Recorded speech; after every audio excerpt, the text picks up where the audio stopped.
Hello guys, कैसे हो आप लोग सब। आई होप आप लोग सब ठीक होंगे। आ गए हम फिर से एक नई वीडियो लेके। और वीडियो देखने से पहले आप हमारे चैनल को लाइक और सब्सक्राइब जरूर कर लीजिए। कथा है महाकाल और माँ काली की। आइए सुनते हैं क्या होता है जब दो शक्तियाँ महाकाली और शिव एक दूसरे को नृत्य के लिए ललकारते हैं। हजारों साल पहले तमिलनाडु के थिल्लन वनों में महाकाली का वास हुआ करता था। महाकाली क्षेत्र की रक्षिस हुआ करती थी और वो कभी भी किसी को भी यहाँ पे नृत्य करने की अनुमति नहीं देती थी और उनको अपने नृत्य पर बहुत ज़्यादा अभिमान था। एक दिन उस वन में महादेव आए और माता काली को लगा कि ये मुझे चुनौती देने आए हैं। महादेव ने चुनौती स्वीकार कर ली। फिर हुआ महानृत्य, जिसको देखने के लिए देवी देवता नीचे आए और महादेव और माता काली ने बहुत ही मुद्राओं में नृत्य करा और उसमें से एक मुद्रा ऐसी करी जिसपे अपना पाँव सिर पे ले गए और माता उस मुद्रा को नहीं कर पाई।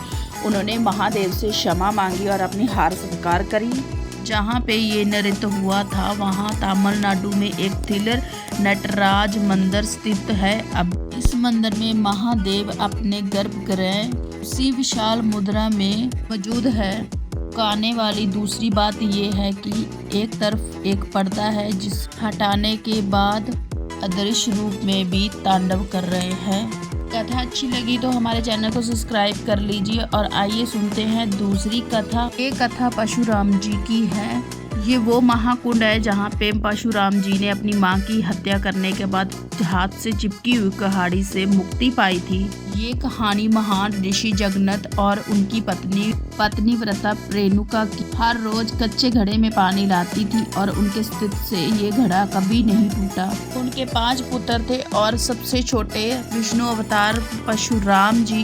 रेणुका ने गंधर्वों को देखा, स्वर्ग के संगीतकार को जल कीड़ा करते हुए देखा। उन्हें देख के एक पल के लिए उनका मन मोह में पड़ गया और वो कच्चा घड़ा वहीं टूट गया।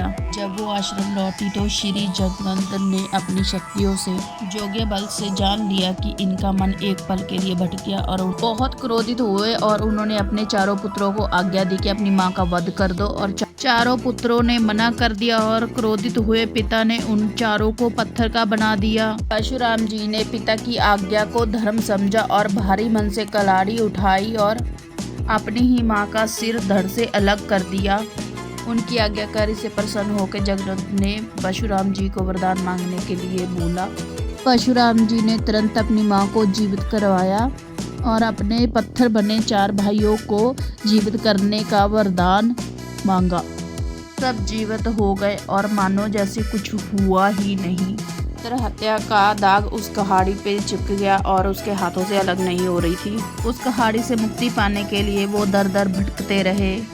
भी तीर्थ उस कुल्हाड़ी को छुटा नहीं पाया। अंत में पहुंचे पूर्वी हिमालय लोहित नदी के किनारे। जैसे ही उन्होंने कुंड के जल को छुआ, चमत्कार हुआ और कुल्हाड़ी अपने आप ही उनके हाथ से छूट गई। यही पवित्र स्थान अरुणाचल प्रदेश परशुराम कुंड से जाना जाता है।